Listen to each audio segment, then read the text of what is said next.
इस वीडियो में हम लोग कवर करेंगे 2024 टू 25 के क्वेश्चंस को केमिस्ट्री के PYQ BSc ऑनर्स AMU के।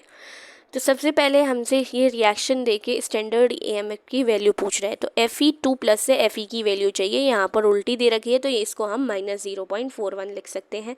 और ये तो हमें डायरेक्ट दे रखी है जिंक से Zinc2+ की, तो इसको हम डायरेक्टली लिख सकते हैं। तो आंसर हमारा आ जाएगा इस दोनों को माइनस करके 0.35, ऑप्शन नंबर बी। उसके बाद वेलेनिन का स्ट्रक्चर हमको याद रखना है। वेलेनिल का स्ट्रक्चर होता है CHO, इसके पैरा पोजीशन पर OH लगा हुआ होता है और इसके साइड से जस्ट OCH3 की लगा देते हैं, तो ऑप्शन नंबर बी हो जाएगा। उसके बाद CH3COOH को P2O5 ये क्या कराता है, ये एक स्ट्रॉन्ग डिहाइड्रेशन करवाता है, डिहाइड्रेटिंग रिएजेंट होता है, माइनस करा देता है H2O को, यानी कि H2O हटाने से हमको एसिटिक एनहाइड्राइड मिलता है।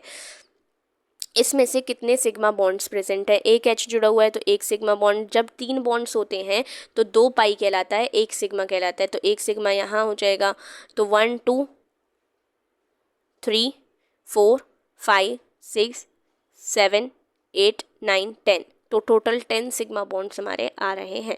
एस्कॉर्बिक एसिड से याद रखना है, एसिड से रिलेटेड हमारा विटामिन C होता है। Br2KOH रिएजेंट अगर अमाइड के साथ आ रहा है तो हॉफमैन ब्रोमामाइड रिएक्शन कहलाता है, जिसमें से ये यूनिट बिल्कुल हटा दी जाती है, एक कार्बन कम कर दिया जाता है टोटल कार्बन में से। जैसे 1 2 3 4 थे तो 4 की जगह 3 कार्बन जहाँ पर आ रहे होंगे, यहाँ एक आ रहा है गलत, 1 2 3 3 आ रहा है तो ये आंसर हो जाएगा 1 2 3 4, ये तो गलत हो गया, 1 2 3 4 ये तो कुछ है ही नहीं, गलत है, तो ऑप्शन बी हो जाएगा। मोनोसेक्राइड कौन सा नहीं है, ग्लूकोज मोनोसेक्राइड है, फ्रक्टोज मोनोसेक्राइड है, राइबोज मोनोसेक्राइड है, तो आंसर विल बी सेलुलोज।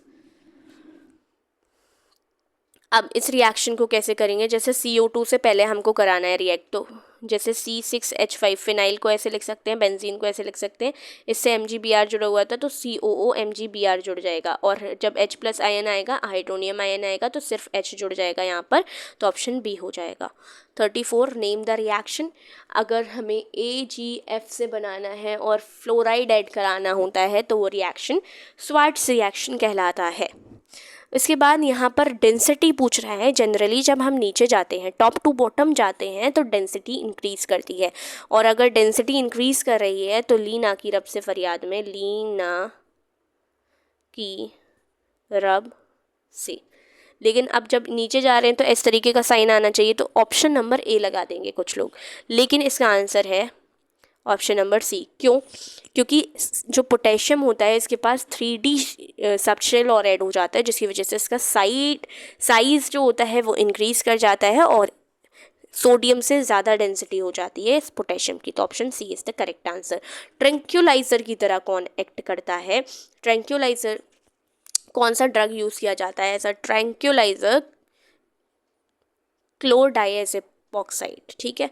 कौन सा नहीं कंटेन करता sulphur, siderite, option number B, siderite नहीं कंटेन करता है copper. Excess copper in living system को रिमूव किया जा सकता है डी पेनिसिलिन अमाइन से।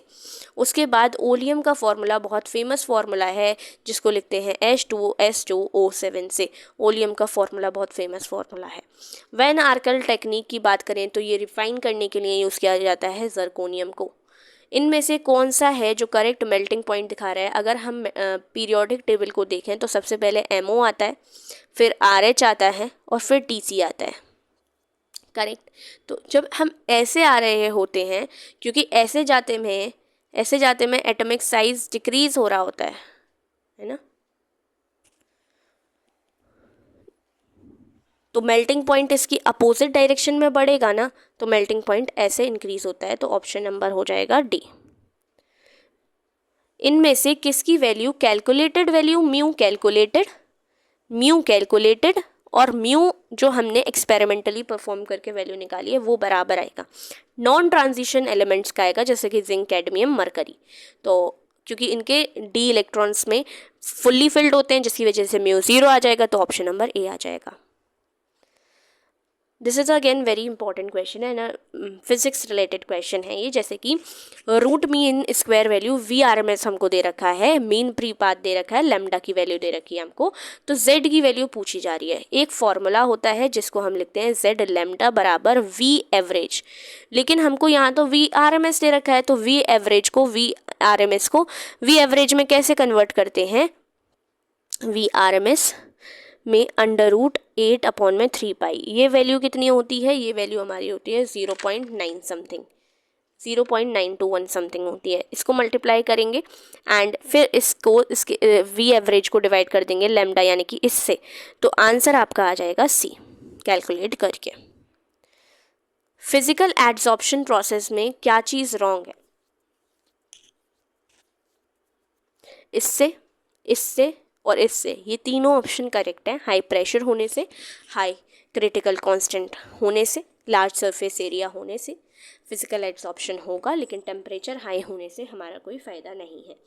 0.1 मोल हमको NaCl दे रखा है, 1 kg ऑफ वाटर दे रखा है, Kf की वैल्यू दे रखी है, तो सोल्यूशन कब फ्रीज होगा, हमको TF माइनस TF0 यानी कि सोल्यूशन का ये निकालना है। ये किसके बराबर होता है, IKFM के बराबर होता है। I की वैल्यू यहाँ पर 2 है क्योंकि N की वैल्यू यहाँ पर 2 आ रही है।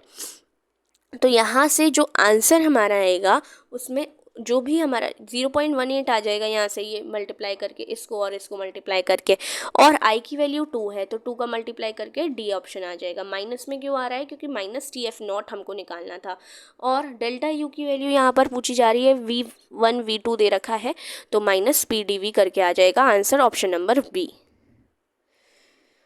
इसके बाद यहाँ पर क्वेश्चन पूछा जा रहा है कंसंट्रेशन वर्सेस टाइम ग्राफ का कौन सा आंसर करेक्ट होगा।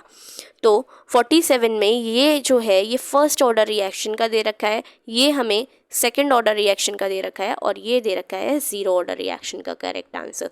48 क्वेश्चन पूछ रहा है इक्विलिब्रियम कांस्टेंट अगर इसका K है तो इसमें ट्वाइस कर दिया गया है पूरी इक्वेशन में, तो ट्वाइस का मतलब क्या होता है, K की पावर 2 पहुँचा देना। D एक्वस सोल्यूशन में 2 इलेक्ट्रॉन को रिडक्शन कराना है, मतलब कि एक्वस सोल्यूशन दे रखा है मतलब H2O दे रखा है इसके अंदर, तो O2 माइनस H में H2O की एडिशन कराएंगे और 2 इलेक्ट्रॉन्स का रिमूवल कराना है, तो बेसिकली एक H यहाँ से हटा देंगे तो और एक O हटा देंगे, तो आंसर बन जाएगा OH, और माइनस का साइन आ जाएगा, तो ऑप्शन नंबर B आ जाएगा आंसर। इसके बाद लास्ट क्वेश्चन हमसे पूछा जा रहा है 0.126 ग्राम ऑफ एन एसिड हमको दे रखा है, हमें नहीं पता क्या है वो एसिड, वो न्यूट्रलाइज कर रहा है। क्या मैं इससे मोल्स निकाल सकती हूँ NaOH के, तो 20 डिवाइड बाई 1000 लीटर में करने के लिए, और 0.1 इससे हमें मोल्स मिल जाएंगे NaOH के, और यही बराबर होगा 0.126 अपॉन में इक्विवेलेंट वेट ऑफ एसिड के। इसको सॉल्व करने पर आंसर 63 आ जाएगा।